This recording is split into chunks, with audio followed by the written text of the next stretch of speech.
my son and his wife decided my life was clutter. They held a yard sale and tossed my wedding ring, the symbol of my love story, into a 50-cent junk box. They thought they were selling off my past for pocket change. They had no idea that amongst the junk they so carelessly discarded was a forgotten treasure that would give me the power to become the new owner of their entire future. Before I begin my story, let me know in the comments where you are listening from and what time it is. I just want to know, I'm not alone in this. And if you feel moved by what you hear, consider subscribing. It helps more people become aware of the reality of elder abuse. Now let me tell you what really happened. My late husband, Richard, was a collector of stories. He believed every object had a past, a narrative whispered in its scuffs and scratches, its faded paint, its patient silence. Our home, a modest but solid bungalow on a quiet street, was his archive. He wasn't a man of great wealth, but he had an impeccable eye for things with character. A sturdy mid-century armchair found on the curb, a folk art sculpture from a dusty roadside stall, a collection of pottery from an artist no one had ever heard of.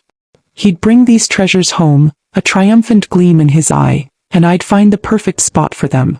Our house became a tapestry of our shared life, woven from threads of love, history, and quiet appreciation.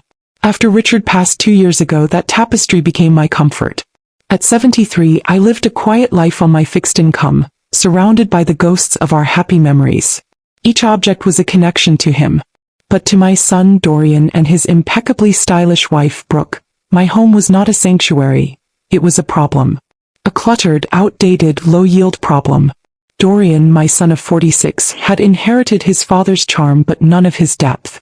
His wife, Brooke, a woman of 44 whose personality seemed to be curated from glossy lifestyle magazines, had a particular allergy to anything she considered old.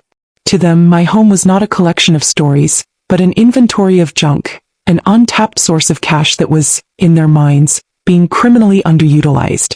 Their visits had become a campaign of attrition. "Mother Sterling," Brooke would begin, her voice a symphony of feigned concern as she'd run a finger along a dusty, forgotten corner. "This house is simply overflowing. You can't possibly enjoy living in such clutter. It isn't healthy." Dorian would nod in agreement, his eyes scanning the room. "She's right, Mom. You need to downsize. Monetize some of these assets. Think of the freedom you'd have." The freedom they'd have, he meant, with a portion of the proceeds. Their own lives were a testament to living beyond their means. The flashy car, the expensive vacations, the constant complaints about being cash poor. The pressure culminated in their brilliant idea. A yard sale. "We'll do all the work, Mom," Dorian had promised. "We'll clear out the attic, the basement. You won't have to lift a finger. It'll be a fun family project and you'll end up with a tidy little nest egg." My heart sank. A yard sale felt like a violation, a public auction of my private history. But their combined insistence, their relentless talk of my safety and well-being, wore me down. I finally, wearily, agreed on the condition that they not touch anything in the main living areas or my bedroom. That was my mistake. I had underestimated their ruthlessness. The weekend before the sale, they descended on my house like a conquering army. They weren't clearing clutter. They were conducting a purge. I'd hear them in the attic, their laughter sharp as they'd call out, "Can you believe she kept this old thing?" They filled box after box with items I hadn't seen in years, but whose stories I still knew by heart. Old board games, stacks of Richard's favorite records, a box of my own university textbooks. I tried to intervene to rescue a cherished memory from a cardboard box marked "Misc. Junk 50 cents, but they'd wave me away. "Now, Mom, don't be sentimental," Dorian would say. "The goal here is to be ruthless. If you haven't used it in a year, it goes." The worst came on Friday afternoon. I was in the kitchen, my hands trembling with a mixture of anger and helplessness, when Brooke emerged from my bedroom, a place I had forbidden them from entering. She was holding my small velvet-lined jewelry box. "Found this tucked away in your closet, darling," she chirped, dumping its contents onto the kitchen table. It wasn't much. A few silver brooches, my mother's locket, and nestled in its own compartment my wedding ring. A simple thin gold band. Its monetary value was negligible, but its sentimental worth was immeasurable. Brooke picked it up, holding it between her perfectly manicured thumb and forefinger as if it were a curious insect. "Oh, look at this," she said to Dorian, who had just walked in. "So thin. So plain.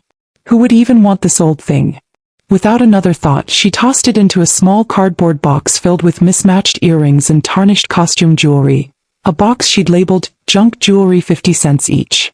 I froze. The casual, thoughtless cruelty of it stole my breath. My son Dorian saw the look on my face. He saw the tears welling in my eyes. And he did nothing. He just shrugged, a small, apologetic grimace on his face as if to say, "What can you do? That's Brooke." But it wasn't just Brooke. It was him too. His silence, his complicity, his utter failure to defend my dignity, his own father's memory. In that moment something inside me broke. The soft, accommodating mother they knew, the one who could be worn down by their insistent campaign, vanished. In her place, a cold, quiet, and deeply furious stranger began to emerge. That night, after they had left, their car filled with price stickers and folding tables, I walked through my violated house. The attic was bare, the basement echoed. They had taken so much. But in their ignorant, greedy haste they had overlooked things. Things whose stories they didn't know, whose value they couldn't possibly comprehend. In the corner of the attic, they had left behind a strange, clunky-looking armchair Richard had dragged home years ago, its upholstery a garish, faded orange. An original by a Danish designer, he had told me, worth a fortune one day. They had also left the heavy, ugly pottery vases from an artist Richard had admired.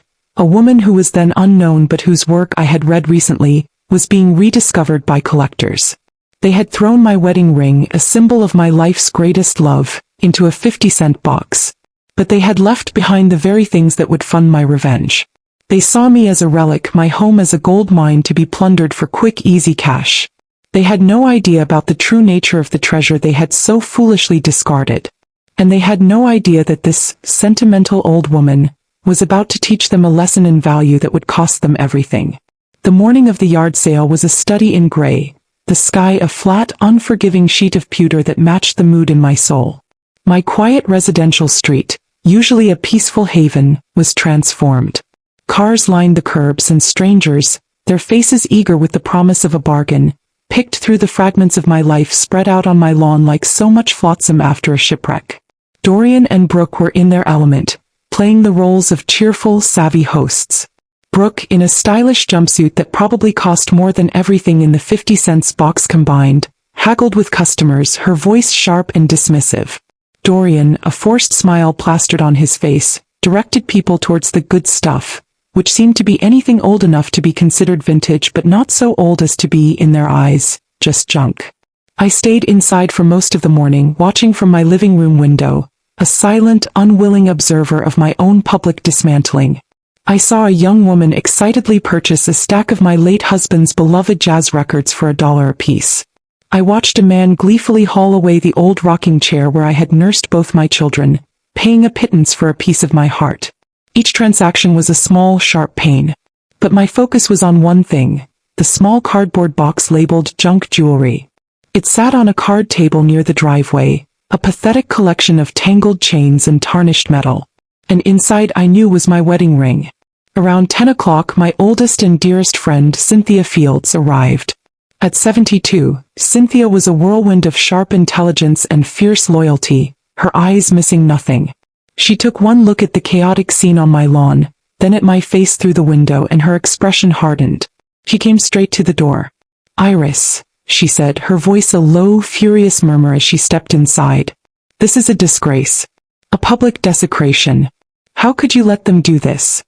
"I didn't have much of a choice, Cynthia," I replied, my voice weary. "But they have made a few critical errors in their assessment of my junk." I told her then about the ugly orange armchair tucked away by the garage, and the heavy pottery vases they'd used to prop open a gate. I told her about my theory, my research, my dawning realization of their potential incredible value. And then, my voice cracking, I told her about my wedding ring sitting in that 50-cent box. Cynthia's eyes blazed. "That worthless gold-digging witch," she hissed, referring to Brooke. "And Dorian letting her. Oh, Iris, we have to get that ring." "I can't, Cynthia," I said. "If I go out there and ask for it, they'll know. They'll either mock me for being sentimental or, worse, get suspicious about what else they might have mispriced." I paused, then looked her directly in the eye. "But you could. A slow, wolfish grin spread across Cynthia's face. "Oh yes," she said. "I most certainly could." We formulated a plan. She would be the bargain hunter, the slightly dotty old friend looking for a trinket. She would buy my wedding ring back for me. And while she was at it, she would purchase the ugly orange armchair and the 2 clunky pottery vases. She would act dismissive, haggling over the price to complete the performance. Cynthia was a brilliant actress. She wandered out into the yard, her handbag clutched, affecting a slightly stooped, searching posture. I watched from the window as she browsed, picking up a chipped saucer here, a tarnished silver spoon there. She eventually made her way to the junk jewelry box. My heart pounded. She rummaged through it for a long time, then held up a gaudy rhinestone brooch. "How much for this little number, dear?" she asked Brooke, her voice a quavering soprano. Brooke, barely looking up from her phone, said, 50 cents. "Everything in the box is 50 cents. "Oh, wonderful," Cynthia chirped.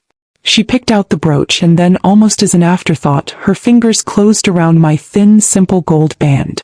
"And this old thing too," she said, dropping them both into her palm. Then she moved on to the bigger items. She pointed at the ugly vases. "My, those are hefty.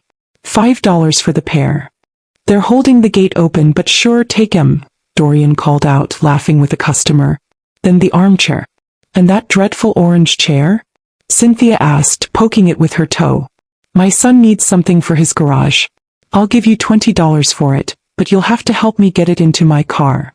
"Sold," Brooke said with a roll of her eyes, clearly thrilled to be rid of it. Dorian and a reluctant neighbor helped Cynthia wrestle the heavy chair into the back of her station wagon. I heard Dorian laugh as they drove away. "Can you believe it?" he said to Brooke. "That old bat paid $25 for that pile of junk. Some people have no taste." Brooke smirked. "At least it's gone. More space for the for sale sign soon." They had no idea. They had no idea that my wedding ring was now safe in my best friend's pocket. They had no idea that the ugly vases were rare, early works by a now famous ceramicist, likely worth tens of thousands of dollars. And they had no idea that the dreadful orange armchair was a highly sought-after mid-century modern classic, designed by a famous Danish architect, its estimated auction value well into 6 figures. They had, in their arrogant, greedy haste, not only humiliated me by discarding my most precious memory, they had literally handed me the financial means to orchestrate their downfall. The yard sale was their idea, their project. But the real profit, the real nest egg, was now mine. And I knew with a certainty that was as cold and as hard as a diamond, exactly how I was going to spend it. The day after the yard sale, my house felt violated, hollowed out. The chaotic energy was gone, but so were pieces of my life sold off for pocket change. Dorian and Brooke had come by in the morning, triumphant, and handed me a crumpled wad of cash. $375, Mom, Dorian had announced proudly. Not bad for a bunch of old junk, right? They had kept a portion for their efforts, of course. I took the money without a word, my face a carefully blank mask. My silence they took for defeat. My composure for resignation. They had no idea. As soon as they left, Cynthia arrived. She didn't come in empty-handed. In one hand she carried a small velvet pouch. In the other she held a look of righteous, conspiratorial glee. "Well," she said, setting the pouch gently on my kitchen table, "Operation Trojan Horse was a complete success." I opened the pouch and there it was. My thin gold wedding band. I slipped it onto my finger, the familiar weight a profound, almost painful comfort. It was home. "Thank you, Cynthia," I whispered, my voice thick with emotion. "I can't tell you what this means." "Oh, hush," she said, waving a hand. "That was the easy part. Now for the fun part." She rubbed her hands together. "Where did those ruffians put the rest of our loot?" Together we went to her station wagon. The 2 heavy, ugly pottery vases were wrapped carefully in blankets in the back. And the dreadful orange armchair, its garish color seeming to glow with a secret power, was wedged in beside them. We wrestled them out of the car and into my living room, 2 old women grunting with the effort, giggling like schoolgirls. The next step in my plan required expertise. I had my suspicions, my hopes, based on years of accompanying Richard on his treasure hunts through dusty antique shops and listening to him discourse on art and design. But I needed confirmation. My first call was to a man named Mr. Alistair Finch, a discreet, highly respected appraiser of fine arts and antiques downtown. I'd known of him for years through Richard. I explained that I had recently come into possession of a few items of interest and would like a private appraisal. The following Tuesday, Mr. Finch, a dapper man with a magnifying glass on a chain around his neck, arrived at my home. I showed him the pottery first. He ran his hands over the rough, earthy texture, turned them over to examine the faint, almost invisible potter's mark on the bottom. He squinted at it through his magnifying glass, then let out a low whistle. "My dear Mrs. Sterling," he said, his voice hushed with reverence, "do you know what you have here? These are early works by Maria Martinez, the legendary Pueblo potter. Before she became famous. They are exceptionally rare. And I might add exceptionally valuable." He quoted a 5-figure sum for the pair that made my head spin. Then I led him to the armchair. He circled it like a lion stalking its prey, his eyes taking in its strange organic curves, the worn but still beautiful teak wood of its frame. He lifted a cushion, examined the joinery, looked for a maker's mark. "It's unmarked," he murmured, "but the design is unmistakable. The chieftain chair. Designed by Finn Jewel in 1949. An icon of Danish modernism. If this is an original from that period, and I strongly suspect it is, well." He paused, polishing his glasses. "The last one I saw at a major auction house sold for over $150,000. I sank into my own less valuable armchair, my hand fluttering to my chest. $150,000. For the dreadful orange chair Dorian and Brooke had sold for $20 to get it out of their sight. The full, staggering scope of my newfound fortune settled over me.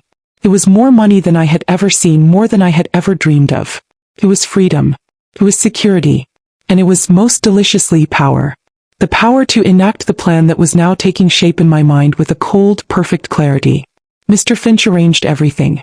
The vases and the chair were carefully transported from my home to a secure location, then consigned to a prestigious auction house in the city, one that specialized in fine art and design.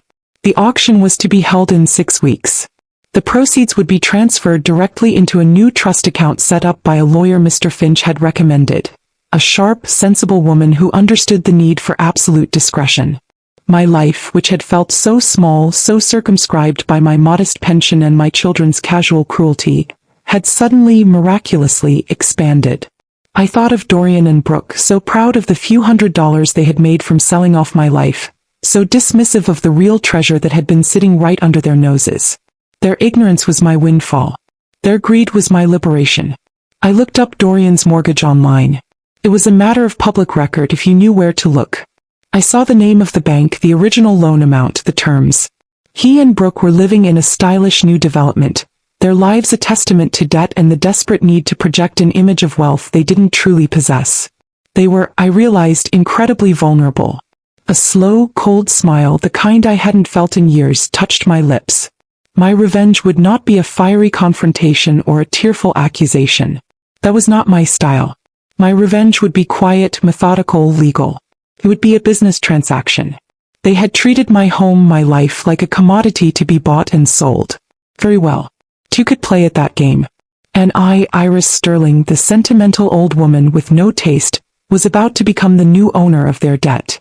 I was about to buy their mortgage. And then the real fun would begin. The 6 weeks leading up to the auction were a masterclass in quiet deception. To Dorian and Brooke, I was the same old Iris, a little more withdrawn perhaps, a little sadder after the stress of the yard sale as they condescendingly termed it. They'd visit occasionally, their conversations still revolving around their own financial woes, their plans for a kitchen renovation they couldn't afford, blissfully unaware that I was about to become one of the wealthiest women in our quiet, suburban town. They'd offer me advice, their words laced with a pity that was almost comical.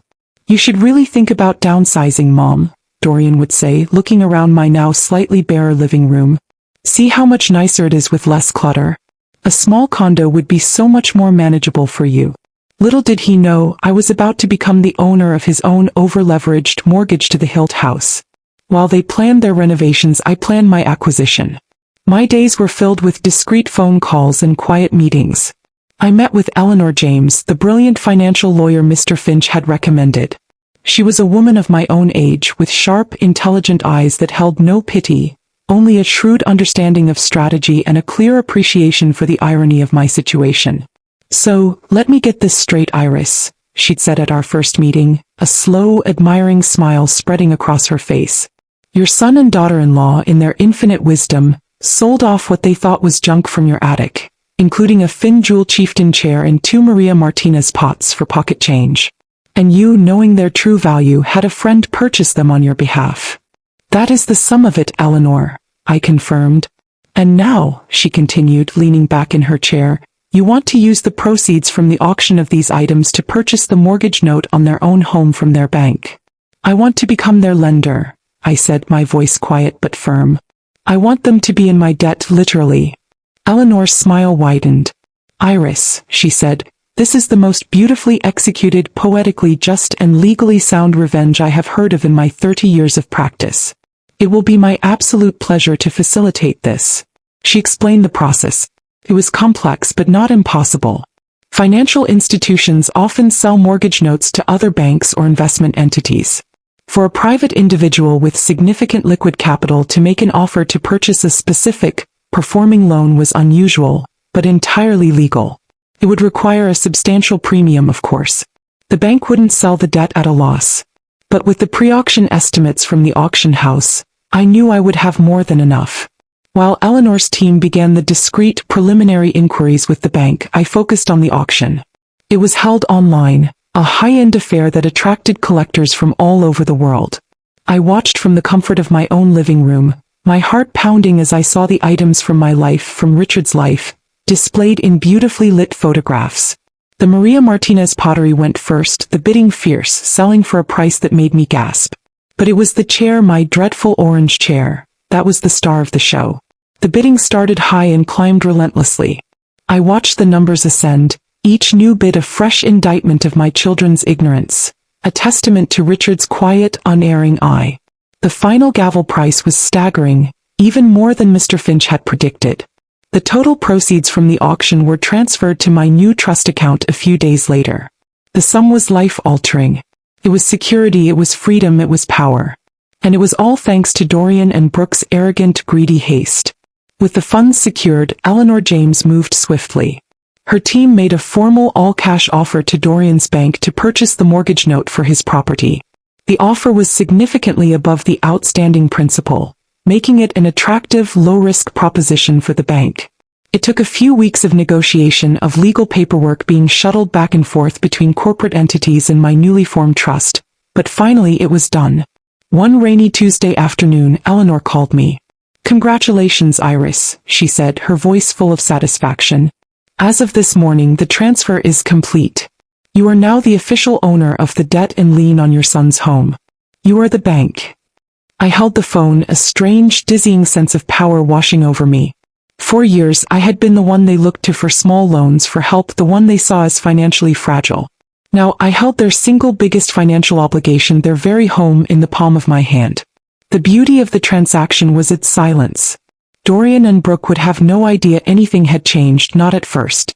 They would continue to make their monthly mortgage payments, but now, those payments would be electronically routed not to a faceless bank but to my trust.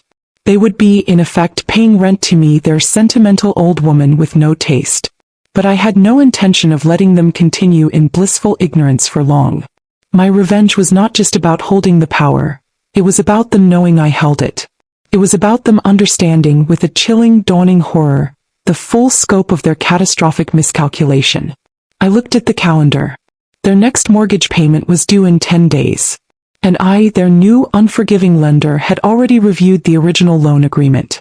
I knew, down to the last clause, the penalties for being even one day late. The interest rates were draconian. The grace period non-existent.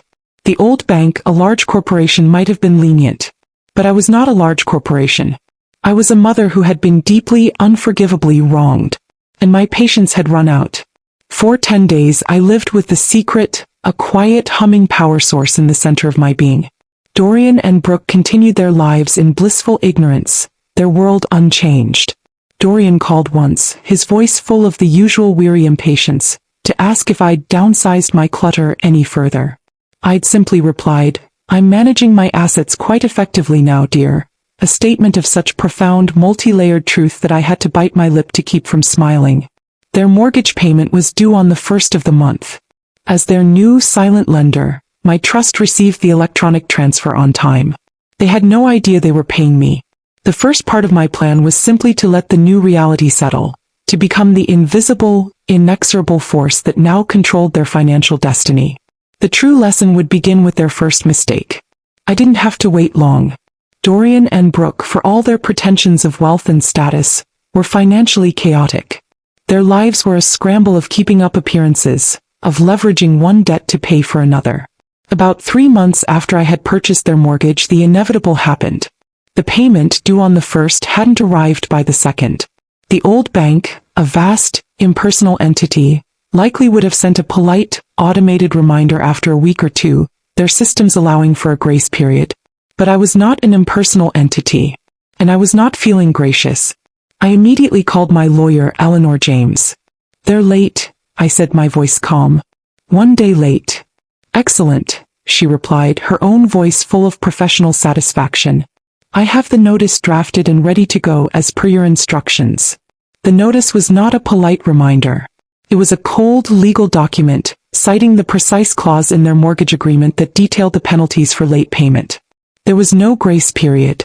The late fee was substantial, and more importantly, a higher, punitive interest rate was now in effect, a rate that would continue to accrue daily until the full payment was received. Eleanor sent the notice via a certified courier, ensuring it would be signed for, its receipt undeniable. I imagined the scene at their stylish, over-leveraged home. The sharp ring of the doorbell, Brooke, perhaps in one of her expensive yoga outfits, answering with an annoyed expression, expecting another designer delivery. And then the courier handing her the stark legal envelope. The phone call from Dorian came less than an hour later. He was sputtering, apoplectic with a rage born of confusion and fear. "Mom, what is this? We just got some crazy legal letter. It says our mortgage payment is late and that the interest rate has gone up. It's from some holding trust? The RH Legacy Trust? What the hell is going on? Did you do something?" I let the silence hang for a moment, savoring his panic. "Art Dorian," I said softly, my voice as cool and smooth as a river stone. "As in Richard Holloway. My late husband. Your father. The man whose memory you valued at 50 cents for my wedding ring." Another silence, longer this time, more profound. I could almost hear the frantic whirring of his mind as he tried to piece it together. What are you talking about?" he stammered, his voice suddenly smaller, weaker. "I'm talking about due diligence, Dorian," I continued, my voice even. "Something you and Brooke have never been very good at. You see, when you so generously cleared out my junk, you overlooked a few items. An old armchair. A couple of ugly vases. It turns out the art and antiques market disagreed with your assessment of their value. Quite strongly, in fact." I paused, letting him absorb the implication. "And I, in my sentimental old age, decided to invest the proceeds. I invested in debt. Specifically," I added, delivering the final devastating blow, "your debt. I own your mortgage now, son. The RH Legacy Trust and its sole trustee, me, is your new lender. And you are 1 day late." I had never heard such a sound from him before. It was a strangled gasp, a mixture of disbelief, horror, and the dawning, sickening understanding of the trap he had walked into. You can't be serious," he whispered. "I am perfectly serious," I replied. "And as your new lender, I must inform you that according to the terms of the agreement you signed, the punitive interest rate is now in effect, and a late fee of $100 has been applied to your account. And another $100 will be applied for every day the payment remains outstanding." $100 a day?" he shrieked. That's extortion." "No, Dorian," I said, my voice as cold and as hard as a diamond. "That's the contract. A contract you should have read more carefully. Just as you should have looked more carefully at the junk you were so eager to throw away." He began to bluster, then to threaten, to call me names. But the words had lost their power. He wasn't my son berating his mother anymore. He was a desperate debtor pleading with his creditor. And his creditor was feeling entirely unmoved. "The payment is late, Dorian," I said, cutting him off. "And the penalties are accruing. Daily. I suggest you and Brooke find a way to pay it. Promptly. I hung up the phone, my hand steady. I walked to my window and looked out at the city. The first notice had been delivered. My quiet, slow, and inescapable revenge had begun. It wasn't about the money, not really. It was about the daily reminder. The daily mounting pressure. Every morning they woke up, they would know they owed me more than the day before. Every day they would be forced to remember the wedding ring in the 50-cent box, the armchair they'd laughed at, the mother they had so carelessly, so arrogantly dismissed. My revenge wasn't a quick, fiery explosion. It was a slow, grinding financial erosion, a lesson delivered $1 one day at a time. The late fees, my $1 a day as I had come to think of them, were just the beginning. The real power, as my lawyer Eleanor James had so gleefully explained, was in the relentless by-the-book enforcement of every clause in their mortgage agreement. The old, faceless bank had likely been lenient, their automated systems allowing for grace periods, their customer service agents offering payment plans. I, on the other hand, offered no such courtesies.